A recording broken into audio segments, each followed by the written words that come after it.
Look, I think there is a gay and secular fascism in this country that wants to impose its will on the rest of us, is prepared to use violence, to use harassment. I think it is prepared to use the government if it can get control of it. I think that it is a very dangerous threat to anybody who believes in traditional religion. Why do you think these right-wingers suddenly love the Jews so much? Well, to give up more land for peace. Joel 3:2 says, any nation that tries to get Israel to divide my land, I will bring it into judgment. I want those of you in the State Department and in government in Washington to hear this.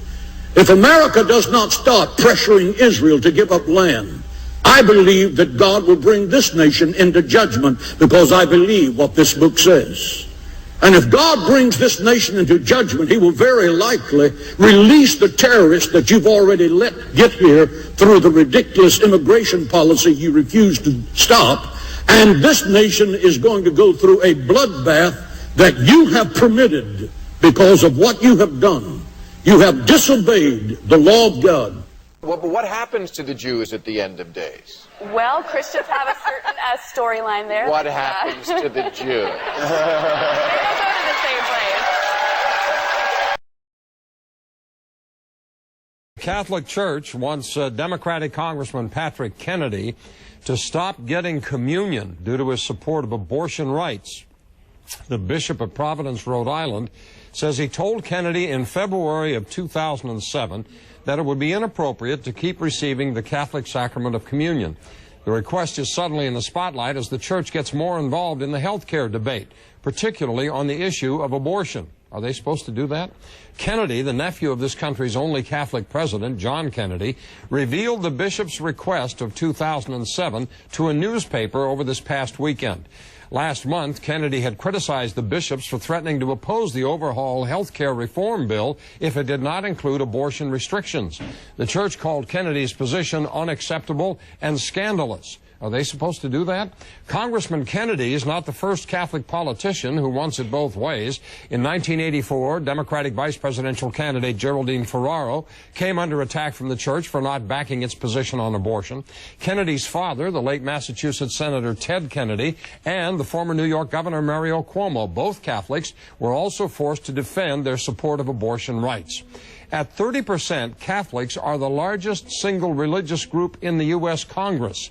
Look for the church to keep up the lobbying pressure on these lawmakers. When it comes to the health care bill, that can include not only abortion, but issues like immigrant rights and stem cell research.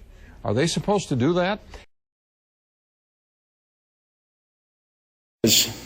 My conservatism is rooted in my understanding of the Scriptures. It is right for us to be on the offense against Islamofascism and not wait until they attack us. And on this, we need to salute the President for the fact that he has not been willing to wait until they attack us again on our soil. Unlike any war we have ever fought in this nation, this is not a war for soil. This is a war for our soul.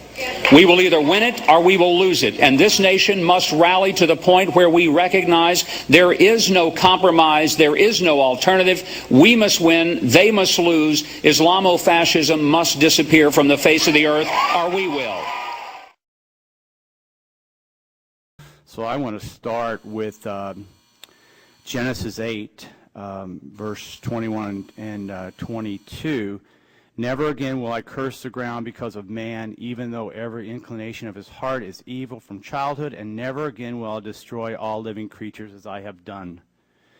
As long as the earth endures, seed time and harvest, cold and heat, summer and winter, day and night will never cease.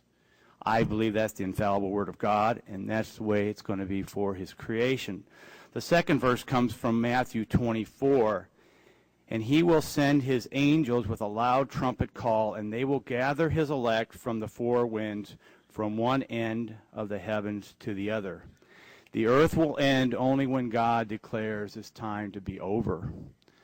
Man will not destroy this earth. This earth will not be destroyed by a flood.